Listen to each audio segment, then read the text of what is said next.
Bonjour à tous. Aujourd'hui, nous allons corriger les exercices 79 et 64.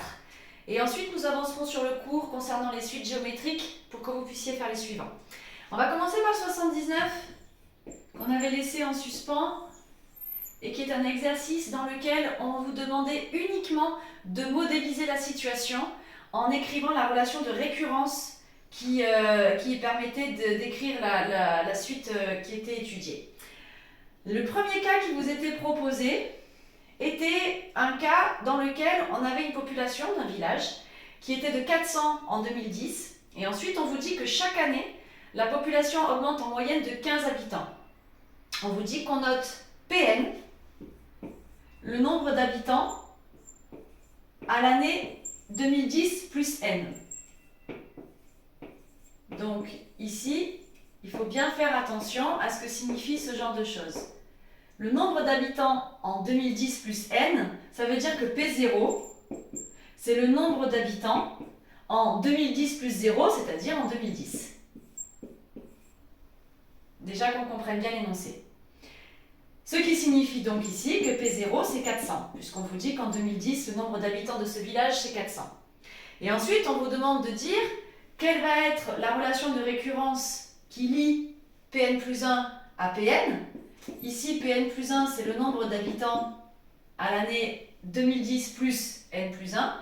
Et on vous dit dans l'énoncé que chaque année, le nombre d'habitants augmente de 15 habitants. Donc ici, ça veut dire qu'à l'année 2010 plus n plus 1, on aura le nombre d'habitants de l'année précédente, c'est-à-dire Pn, auquel on rajoute 15. Voilà. Et donc ici, vous avez défini votre suite. C'est celle qui modélise ce problème. On a P0 égale 400 et Pn plus 1 égale Pn plus 15. Et on reconnaît ici, bien sûr, une suite arithmétique de raison 15. On ne vous demandait pas plus que ça ici, hein, d'accord? Juste la relation de récurrence. C'est important de bien comprendre les énoncés parce que lorsque vous traitez des problèmes, il faut bien justement poser le problème et savoir exactement comment est définie la suite.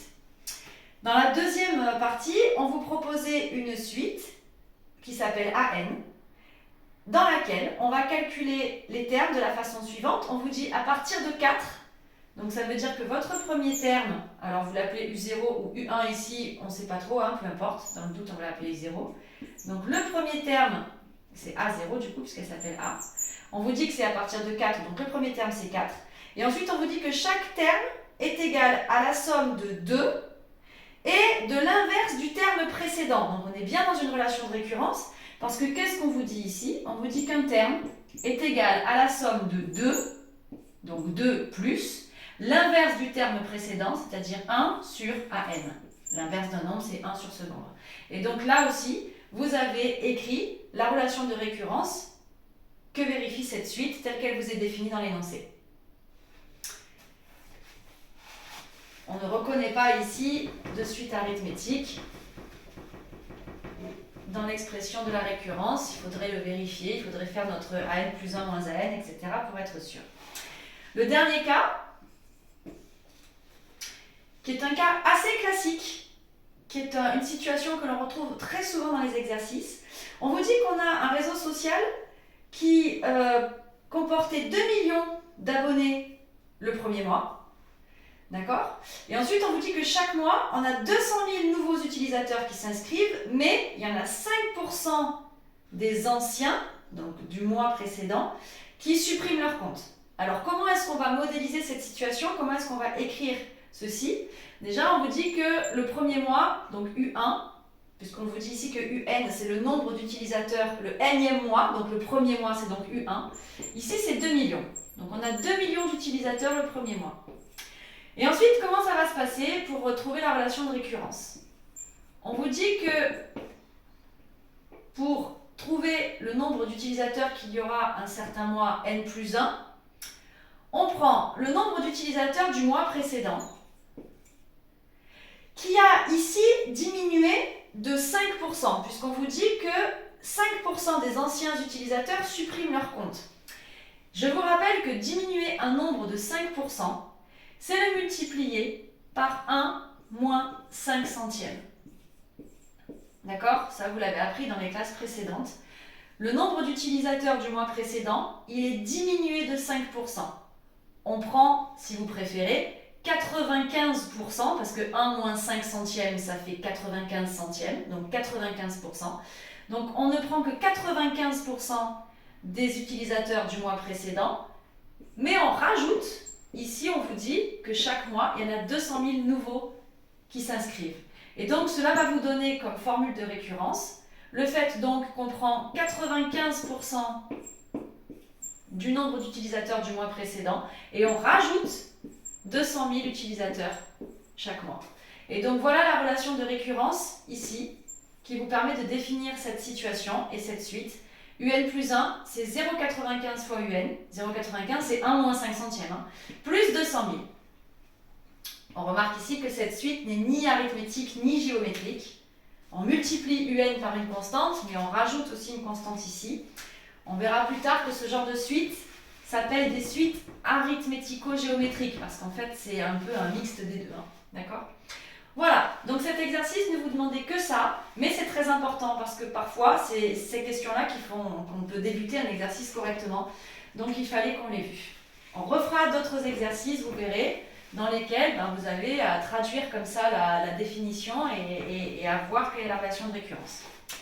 Bon, on passe maintenant à l'exercice 64, exercice dans lequel on vous demandait de vérifier si les suites qui vous étaient proposées étaient bien géométriques. Alors, je vous rappelle ce que l'on a vu l'autre jour en classe. Ici, ce que l'on a vu l'autre jour en classe, c'est qu'une suite UN, elle est géométrique. Si et seulement si vous avez cette suite qui vérifie une relation de récurrence du type UN égale Q, UN plus 1, pardon, égale Q fois UN. Ça veut dire ici qu'une suite géométrique, c'est une suite dans laquelle on multiplie un terme par une constante, qu'on appelle la raison ici, pour obtenir le terme suivant. Pour passer d'un terme à l'autre, on multiplie toujours par le même nombre. Cette raison que l'on note Q ici. Autrement dit, lorsqu'on va vouloir vérifier si une suite est géométrique, on va regarder si le quotient UN plus 1 sur UN est égal à une constante. Voilà ce qu'il fallait utiliser ici dans cet exercice 64 et on va détailler les calculs qui vont nous permettre de vérifier si elle est géométrique ou non. La première suite qu'on vous proposait était définie explicitement. On vous dit que le terme UN, il est égal à 5 fois n au carré. Alors ici, ce que l'on va faire, c'est que l'on va écrire l'expression de UN plus 1. On va remplacer n par n plus 1, ça va nous donner 5 fois n plus 1 le tout au carré. Attention, c'est tout n plus 1 qui est au carré, puisqu'on remplace n par n plus 1. C'est n qui est au carré ici, donc c'est n plus 1 qui sera au carré. On développe, ça fait 5, facteur de n carré plus 2n plus 1, c'est une identité remarquable. Autrement dit, ça fait 5n carré plus 10n plus 5. Voilà pour l'expression de UN plus 1. Si je fais maintenant le quotient UN plus 1 sur UN, cela va me donner 5n carré plus 10n plus 5, le tout divisé par 5n au carré. Ici, on peut séparer chacune des trois fractions puisqu'on a un même dénominateur. 5n carré sur 5n carré, ça fait 1. 10n sur 5n carré, 10 sur 5, ça fait 2. Et n sur n carré, ça fait 1 sur n. Et enfin, 5 sur 5n carré, ça fait 1 sur n carré. On obtient donc ici un quotient qui n'est pas une constante. D'accord ? On a un quotient qui dépend de n. Donc notre suite ici, elle n'est pas géométrique.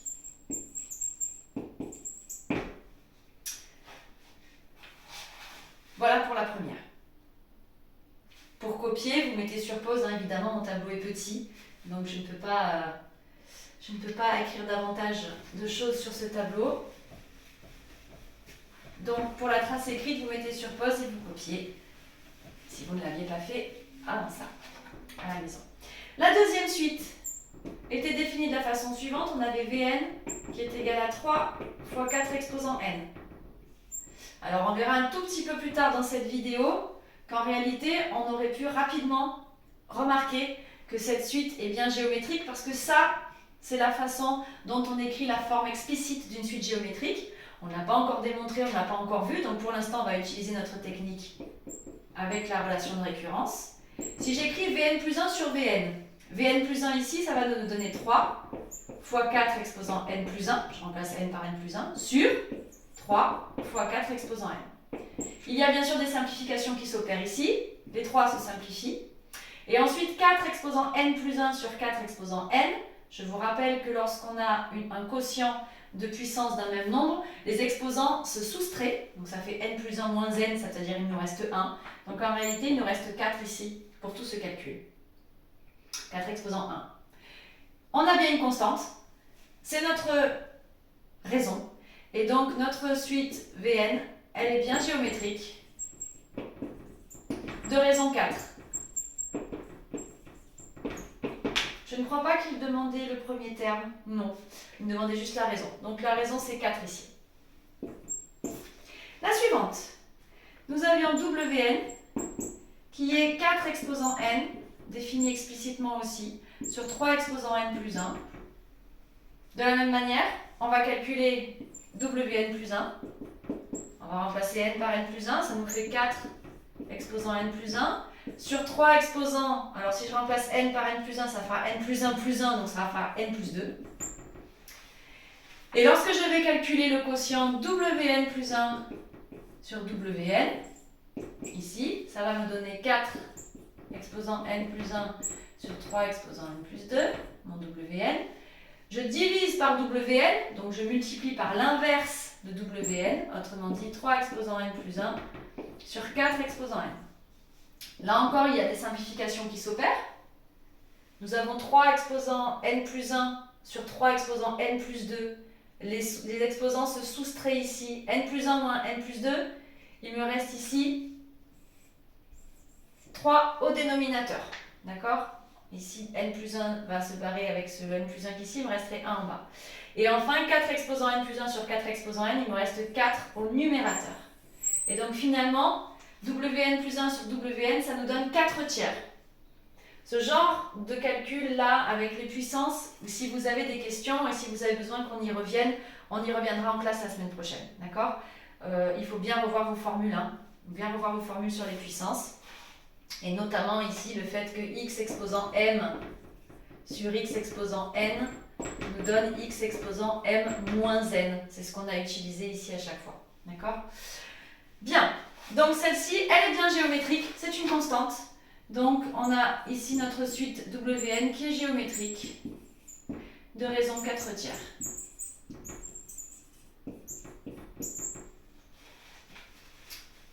La suivante. On nous proposait ici une suite définie par récurrence, puisqu'on a la donnée de T0 qui vaut moins 2. Et ensuite, on nous donne Tn plus 1, qui est égal à Tn plus 2 exposant n. Ici, on remarque que la relation de récurrence n'est pas de la forme Tn plus 1 égale Q fois Tn. On n'a donc pas la définition d'une suite géométrique, et donc elle n'est pas géométrique ici.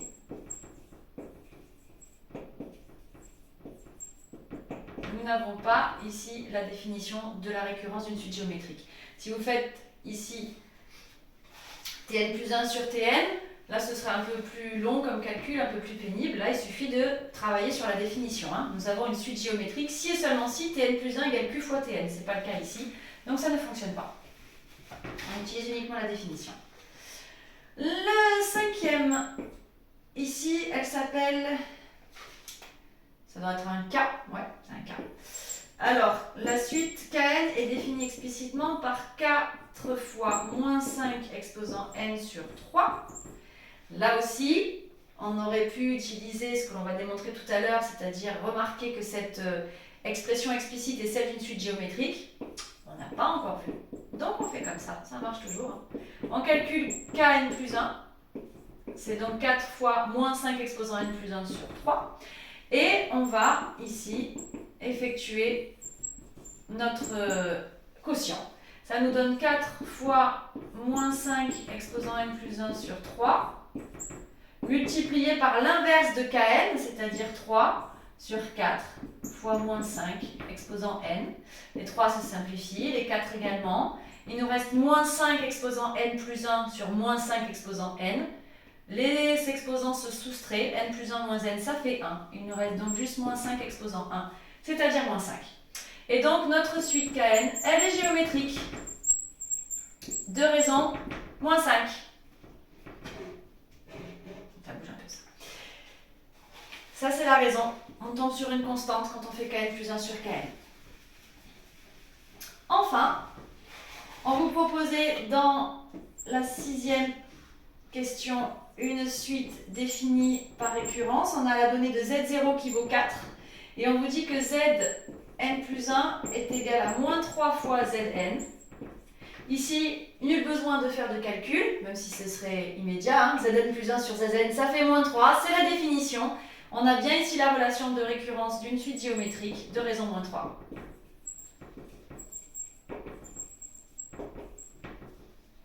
Voilà. Voilà pour la définition et l'application directe qui permet de savoir si une suite est géométrique ou non. Ce que l'on va voir maintenant dans le cours, c'est la façon dont justement on va pouvoir exprimer explicitement les termes d'une suite géométrique. On va le démontrer. Et puis, on va aussi voir comment on fait pour additionner les n premiers termes d'une suite géométrique. Un peu comme on avait fait avec les suites arithmétiques, c'est le même déroulé. Donc restez bien attentifs. Vous pouvez marquer ça sur votre cours directement. D'accord ? On va commencer maintenant par cette propriété. Cette formule, il faudra bien sûr la connaître par cœur, qui nous dit que si UN est une suite géométrique, alors sur votre cahier, sur votre cours, on en est à la feuille numéro, je ne sais pas, mais c'est celle qui, ici, commence par propriété, et puis en rouge, on a donc soit UN une suite géométrique de raison Q. Ce que l'on a, c'est que pour exprimer le terme de rang n de façon explicite, eh bien on va avoir que UN est égal à U0 fois Q exposant n. Ça, c'est la formule la plus utilisée. C'est le cas particulier où on nous donne U0, ce qui est le plus souvent le cas. Mais sinon, d'une façon générale, si on veut connaître le terme de rang n et que l'on nous a donné un terme de rang p, avec p plus petit que n bien sûr, alors la formule ici va s'écrire que UN est égal à UP fois Q exposant n moins p. Voilà les deux formules que vous devez retenir absolument. Formule générale, la donnée de UP ici, et le cas particulier où ce UP c'est U0. La démonstration de cette propriété est assez simple. On va, comme pour les suites arithmétiques, ici écrire le démarrage du raisonnement. Ce que l'on sait, c'est qu'on a U1 qui est égal à U0 fois Q. Ça, par définition, si j'ai une suite géométrique de raison Q, ça veut dire que le terme de rang 1 est égal au terme de rang 0 fois Q. Ensuite, on va pouvoir écrire que U2, donc ça vous complétez directement, U2, pareil, c'est U1 fois Q, relation de récurrence. Maintenant, je vais remplacer U1 par ce qu'il y a au-dessus. U1, c'est U0 fois Q, et donc fois Q. Ce qui nous donne U0 fois Q au carré.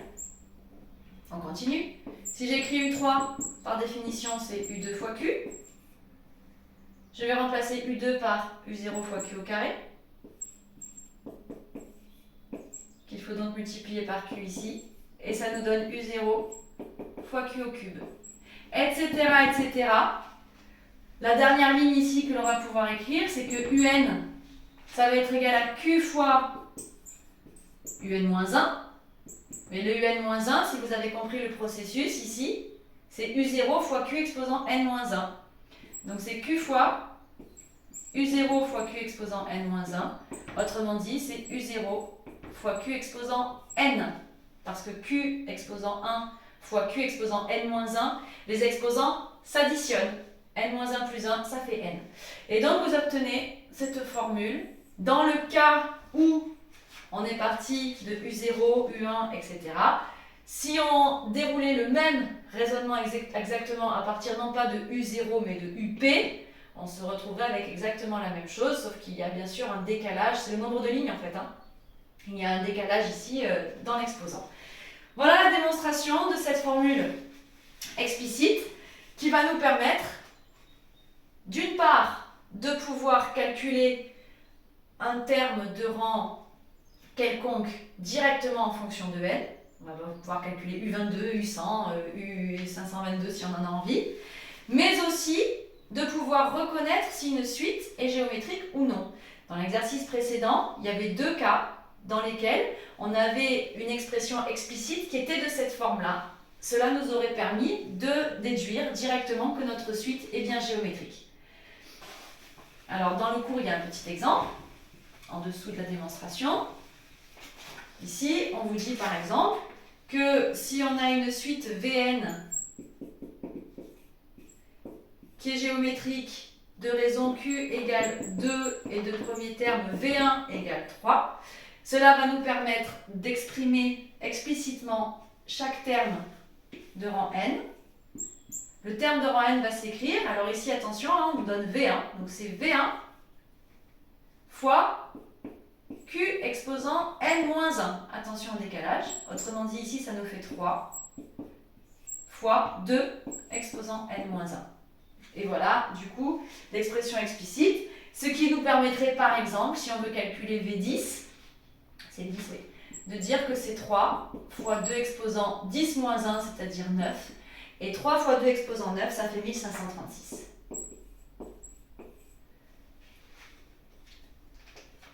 Ces exercices-là, vous allez les utiliser, enfin cette formule, vous allez l'utiliser dans les exercices 65 et 66 de la fiche que je vous ai distribuée et dont je vous donnerai la correction aussi plus tard. Exercice que vous aurez à faire pour la prochaine fois. Voilà pour l'expression explicite. Ce que l'on va voir maintenant, et ce sera la dernière chose de cette vidéo, c'est comment on fait pour additionner les n premiers termes d'une suite géométrique. La première des choses que l'on doit voir, c'est déjà cette somme-là, qui ici nous donne 1 plus Q au carré, plus etc., plus Q exposant n. Si j'additionne ici les n premiers puissance, les n premières puissances d'un nombre q, de notre raison ici, donc 1 c'est q exposant 0, donc c'est les n plus 1 d'ailleurs, la somme des n plus 1 première puissance d'un nombre q, q exposant 0, plus q exposant 1, plus q exposant 2, plus etc., plus q exposant n, on a donc bien ici n plus 1 termes, et bien la somme de ces n plus 1 première puissance d'un nombre q, c'est 1 moins q exposant n plus 1 sur 1 moins q. Voilà cette formule, c'est elle qui va nous permettre de calculer, on va voir comment ensuite, hein, les termes d'une suite géométrique. Alors on va la démontrer cette formule. Cette formule ici, comme pour les suites arithmétiques, elle fait appel à une petite astuce.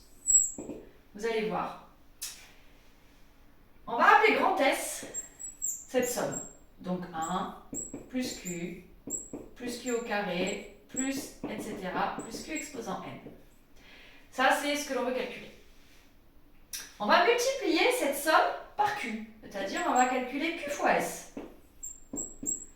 Si je calcule Q fois S, je calcule donc Q, facteur de 1, plus Q au carré, plus blablabla, plus Q exposant n. On développe, ça nous donne Q, plus Q fois Q au carré, plus Q fois Q au carré, Q au cube, etc. Hop, c'est un 3. Plus Q exposant n plus 1. Voilà ce que nous donne cette somme si on la multiplie par Q. Et maintenant, on va écrire la soustraction de S moins Q fois S. Quand on avait fait les suites arithmétiques, on avait additionné 2 fois la même somme, vous vous rappelez? Là, ce n'est pas la même chose exactement. On va faire la soustraction de cette somme moins Q fois cette somme. Alors, si j'écris S moins Q fois S, qu'est-ce que ça va me donner? Alors, ça me donne tout ceci. Donc, 1 plus Q au carré, plus blablabla, plus Q exposant N. Ça, c'est notre somme. Moins ceci. Mais une parenthèse. Moins Q plus Q au carré, plus blablabla, plus Q exposant N, plus Q exposant N plus 1. Ça va jusqu'à N plus 1 ici. D'accord? Donc, j'ai écrit ici S moins Q fois S. Voilà ce que ça me donne. Et regardez ce qui va se passer ici lorsqu'on écrit cette soustraction. Il y a plein de termes qui vont se soustraire, qui vont s'annuler. Regardez ici, j'ai plus Q moins Q. Ça s'annule. Plus Q au carré moins Q au carré. Ça s'annule, parce qu'il y a un moins dans la parenthèse. Ça va s'annuler ainsi de suite jusqu'à Q exposant N, qui va s'annuler avec celui-là. Et donc finalement, qu'est-ce qu'il nous reste? Il nous reste 1, ici, qui n'a pas été annulé, puisqu'il n'y a pas de 1 ici. Moins, et il nous reste le dernier terme, c'est-à-dire Q exposant N, plus 1, qui est ici. Ok. Alors regardons ce que ça nous donne maintenant. J'efface ce qui est ici, au-dessus. Qu'est-ce que j'ai écrit? Qu'est-ce qu'on a obtenu finalement? On a finalement obtenu que S moins Q fois S, ça vaut 1 moins Q exposant N plus 1. On va extraire S de tout ça. S moins Q fois S, je peux mettre S en facteur ici. Ça me fait S facteur de 1 moins Q. S fois 1 moins S fois Q. C'est ce qui est écrit ici. Qui est donc égal à 1 moins Q exposant N plus 1. Et donc maintenant, qu'est-ce que je vais faire? Je vais ici diviser par 1 moins Q de chaque côté. Ça me donne que S qui vaut 1 moins Q exposant N plus 1 sur 1 moins Q. On précise bien sûr ici que notre raison Q elle est différente de 1, qui serait un cas de toute façon trivial et pas vraiment intéressant. Qu'est-ce que ça voudrait dire qu'on a Q qui vaut 1? Ça voudrait dire que notre raison vaut 1, c'est-à-dire qu'on passe d'un terme à l'autre en le multipliant par 1. Ce qui veut dire en réalité qu'on serait dans le cas d'une suite géométrique constante. D'accord? Donc dans ces cas-là, pour faire la somme, il suffirait de multiplier cette constante par le nombre de termes. On n'aurait pas besoin de cette formule. Donc ici, on a le droit de diviser par 1 moins Q parce qu'on prend Q différent de 1. Voilà ce que ça donne. Voilà comment on fait pour calculer une somme comme celle-ci. Et on va voir tout de suite les deux exemples qui sont en dessous, que je vais faire là, avec vous, d'accord? Alors, si vous voulez, vous pouvez mettre sur pause, essayer de trouver tout seul, et puis vous regardez la correction ensuite. Bon. Alors, regardons comment on applique cette formule, comment on reconnaît. Mettons qu'on vous demande de calculer 1, moins 3, plus 9, moins 27, plus 81. Il faut reconnaître ici la somme des puissances d'une raison Q que l'on va déterminer. Combien vaut cette raison? Ça, c'est 1. Ici, c'est toujours quelque chose exposant 0. Ensuite, qu'est-ce qu'on a ici? On a moins 3. Moins 3, c'est moins 3 exposant 1. Ensuite, on a plus 9. Plus 9, qu'est-ce que c'est? C'est moins 3 au carré. Attention aux parenthèses. Moins 27, qu'est-ce que c'est? C'est moins 3 au cube. 3 fois 3, 9 fois 3, 27. Et enfin, 81, qu'est-ce que c'est? C'est moins 3, le tout exposant 4. 27 fois 3, ça fait 81.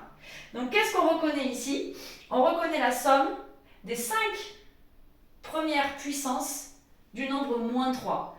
On est donc dans le cas où on a 1 plus Q au carré, plus Q au cube, plus Q exposant 4. Dans le cas où notre Q il vaut moins 3. Voilà cette somme, je l'appelle grand S ici. Que nous dit notre formule? Notre formule, elle nous dit que pour calculer donc 1 plus Q au carré, plus Q au cube, etc., il faut prendre 1 moins Q exposant N plus 1. Donc 1 moins, ma raison c'est moins 3 ici. Exposant N plus 1, c'est-à-dire ici exposant 5. Et divisé par 1 moins Q, c'est-à-dire 1 moins 3. J'ai commencé par un exemple où la raison est négative. C'est pas le plus simple, d'accord? Mais ça vous permet quand même de voir comment ça se goupille tout ça. Dans le deuxième exemple, elle est positive. On calcule ici. Alors, moins 3 exposant 5, ça fait 243. Moins 243. Donc ici en haut, ça fait 244. 1 moins 243, ça fait 244. Sur 1 moins 3, ça fait 4. Et donc cette somme, elle fait 61. Voilà, la difficulté, c'est juste de reconnaître si on a bien quelque chose de la forme 1 plus Q au carré, etc. Quand ça alterne plus et moins comme ça, c'est que la raison est négative. Hein. L'exposant impair nous donne un terme négatif, l'exposant pair nous donne un nombre positif. Donc là, on remarque assez rapidement quand la raison est négative.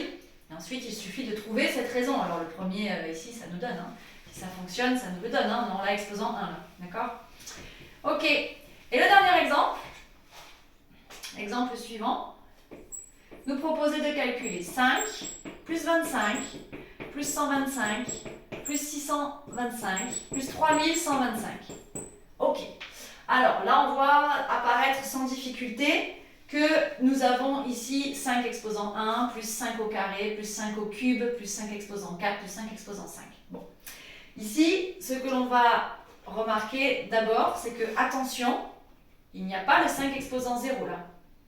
Dans notre formule, je vous le rappelle, on a 1 plus Q au carré, plus blablabla, plus Q exposant n. Donc là, on n'a pas le 1. Donc ça, c'est embêtant. Pas tellement embêtant. Ce que l'on va faire ici, c'est qu'on va tout simplement mettre 5 en facteur pour faire apparaître le 1. Ça va nous donner ici 5, facteur de 1, 5 fois 5, plus 5, plus 25, puisque 5 fois 25, ça fait 125, et ça c'est 5 au cube, ça c'est 5 exposant 4, etc. Plus 125, plus 625. J'ai mis 5 en facteur ici. Voilà la somme que je veux calculer. Et là maintenant, on est content, parce qu'on a 5 fois 1 plus Q au carré, plus Q au cube, plus Q exposant 4. Q ici est égal à 5. Notre raison, elle vaut 5. Que nous dit notre formule? 1 plus 5 plus 25 plus 125, etc. C'est 1 moins 5 exposant n plus 1. Alors, il vaut combien mon n ici? 0, 1, 2, 3, 4. Donc, n plus 1, ça fait 5. Donc, c'est 1 moins 5 exposant 5 sur 1 moins 5. Le 5 qui est devant ici ne change pas grand-chose, hein, d'accord? Donc, qu'est-ce que ça va nous donner? Alors, du coup, ici, vous faites le calcul à la calculatrice. Je vais chercher ma petite calculatrice. Donc, vous avez 5 exposant 5 qui nous donne 3125, on l'avait juste au-dessus. Donc, ça fait 5 fois, alors 1 moins 3125, ça nous fera moins 3124 sur moins 4. Voilà. Donc vous calculez 3124 sur 4 ici, ça vous donne 781 fois 5. Voilà. Et donc ça vous donne ici 3905.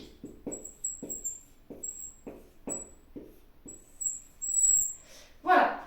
Voilà comment on va pouvoir calculer la somme des n plus 1 premiers termes d'une suite géométrique de raison Q et de premier terme 1.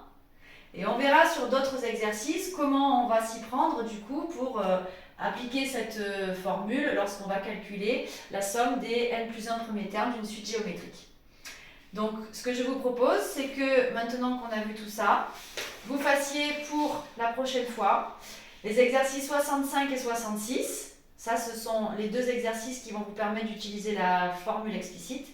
Et ensuite le 69 et c'est tout. Le 74 on fera plus tard. Le 69 est un exercice dans lequel on voit justement la méthode pour calculer les n plus 1 premiers termes d'une suite géométrique. Je précise que dans le 69, la question 2 sur le sens de variation, vous ne pouvez pas la faire puisqu'on ne l'a jamais vue. Voilà. Et on corrigera ces exercices soit en classe, soit sur une vidéo selon le cours des choses. Voilà, je vous souhaite un bon travail et un bon courage. Bonne journée.